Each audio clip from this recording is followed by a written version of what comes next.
In this English lesson, I wanted to help you learn the English phrase shifting gears. Shifting gears is a phrase that we use when we are making a change in life. Originally, this comes from driving a vehicle. Sometimes you're in first gear and then second gear and then third gear.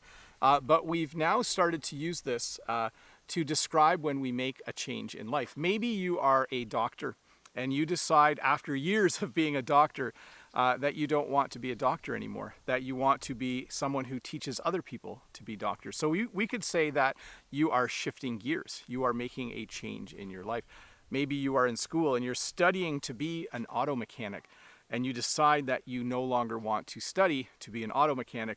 You might change your mind. You might shift gears. So we would say you are shifting gears and learning to do something else. The reason I'm talking about shifting gears is because things are changing on this YouTube channel, and you might also be watching this on Instagram or on Facebook. I'm going to make some changes. Normally, oh wait, I should talk about the other phrase for a minute. The other phrase I have is the more things change, the more they stay the same. This is a phrase we use in English sometimes when we talk about things that are changing. And sometimes people aren't happy when things are changing, but the reality is, the truth is that when things change, oftentimes they remain quite similar, or they don't change a whole lot. So let's talk about this YouTube channel, or if you are a follower on Instagram, or if you are following me on Facebook, let's talk about how these English lessons are going to change. First of all, you'll notice I'm shooting horizontally instead of vertically. That's one change. I hope that's okay with everybody.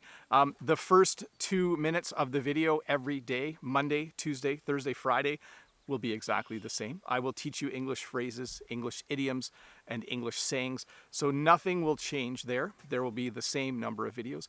Every video will have English word for word subtitles if you need them. On YouTube and on Facebook, you can turn them on. On Instagram, I will actually put the subtitles right on the screen for you. So that's not changing either. But what is changing is that after I teach 1 or 2 English phrases, after the first 2 minutes of the video will be a bit longer. And the segment that I'm adding is that I will answer a question every day that I find in the comments of a previous video. I will usually answer questions from members. By the way, if you did want to be a member of this channel, there is a join button down there somewhere. But sometimes I will also answer questions from people who are non-members. By the way, if you are not a member, please consider supporting my channel. And if at the very least you are not a subscriber, please consider subscribing to the channel. So the more things change, the more they stay the same. There are some things changing with these English lessons, but not a whole lot. The first 2 minutes is the same. Actually, if you're watching on Instagram, you are now getting a much longer video, which is one of the reasons why I'm making this change. But let me talk about the last segment. The last segment, I will actually read a question from someone who has left a question in a previous comment. Today's question is from Alina. Hello, Alina. Thank you for being a supporter of my channel. Alina's question is not actually a question, it's more of a statement, but here we go. Alina says, thanks Teacher Bob for the great video. Thanks to you and Brent, Learn American English with This Guy, I'm always motivated to learn English. By the way, Brent, who is Learn American English with This Guy on YouTube, also makes great English lessons. If you want to go and find his channel, you should do that. Alina continues and says, and I promise to carry on learning it until I speak as if I'm a native English speaker. Well, Alina, I think you are on the right track. I think watching YouTube videos and learning from people on YouTube is a great start to becoming completely fluent in the English language. So Alina, thank you for leaving the comment.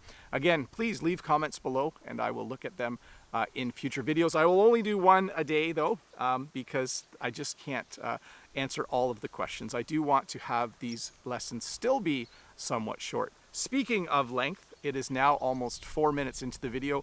My plan would be that these videos are about 3 to 4 minutes long and occasionally 5 minutes long and no longer. I still want them to be short English lessons that you can learn very easily. Anyways, Bob the Canadian here. Thank you for watching this video on my short English lesson channel. By the way, the name of the channel also changed on YouTube. It's now called Bob's Short English Lessons. Thank you to all of you who follow me on Instagram and to all of you who are followers on my Facebook page as well. By the way, this video is the same in all 3 locations, so you can watch it on whichever platform works the best for you.